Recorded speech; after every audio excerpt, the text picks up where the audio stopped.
বিশ্বকাপে নেইমারকে দলে নিতে আনচেলত্তিকে রোনালদোর অনুরোধ। দেখুন, আগামী বছর যুক্তরাষ্ট্র, কানাডা ও মেক্সিকোতে অনুষ্ঠিত বিশ্বকাপে ব্রাজিল দলে নেইমারকে অন্তর্ভুক্ত করার জন্য কোচ কার্লো আনচেলত্তির প্রতি অনুরোধ জানিয়েছেন দেশটির সাবেক তারকা রোনালদো। 128 আন্তর্জাতিক ম্যাচে 79 গোল করা ব্রাজিলের সর্বোচ্চ গোলদাতা নেইমার 2023 সালের অক্টোবর থেকে জাতীয় দলের বাইরে রয়েছেন।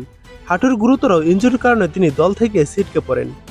সৌদি পেশাদার ক্লাব আল হিলালে ইনজুরির কারণে খুব একটা সুবিধা করতে পারেননি নেইমার। জানুয়ারিতে শৈশবের ক্লাব সান্তোসে ফিরে আসার পরও বেশ কয়েকবার চোটের কারণে মাঠের বাইরে থাকতে হয়েছে নেইমারকে। আনচেলত্তির অধীনে এ পর্যন্ত 4টি ম্যাচ খেলেছে ব্রাজিল, কিন্তু কোনো ম্যাচই দলে জায়গা হয়নি নেইমারের। সেলেসাওদের হয়ে 2বার বিশ্বকাপ জয় করা রোনালদো সাও পাওলোতে এক অনুষ্ঠানে উপস্থিত হয়ে নেইমার প্রসঙ্গে বলেছেন, ব্রাজিলিয়ান দলের জন্য নেইমার এখনও গুরুত্বপূর্ণ।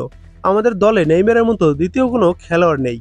নেইমারের আগামী বছর বিশ্বকাপে খেলার ব্যাপারে সবাই শতভাগ আশাবাদী, কারণ সে দলে থাকলে ব্রাজিল অবশ্যই ভালো করবে।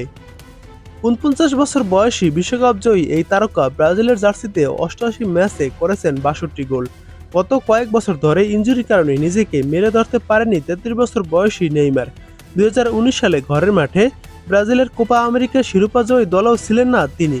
2023 সালের আগস্টে পিএসজি থেকে নেইমার আল হিলালে যোগ দেন, কিন্তু সেখানে 5 ম্যাচে 1 গোল করার পর উরুগুয়ের বিপক্ষে আন্তর্জাতিক ম্যাচে হাঁটুর লিগামেন্টে গুরুতর ইনজুরিতে আক্রান্ত হন। প্রায় 1 বছর তিনি মাঠের বাইরে ছিলেন। এরপর সান্তোসে পাড়ি জমানোর আগে সৌদির ক্লাবটির হয়ে আর মাত্র 2টি ম্যাচ খেলেছিলেন তিনি। সেপ্টেম্বরে বিশ্বকাপ বাছাই পর্বে ব্রাজিল দল থেকে বাদ পড়েন নেইমার। ওই সময় আনচেলত্তি বলেছিলেন, জাতীয় দলকে সহযোগিতা করার জন্য এবং বিশ্বকাপে নিজের সেরাটা দিতে নেইমারকে আরও ভালো অবস্থানে আসতে হবে।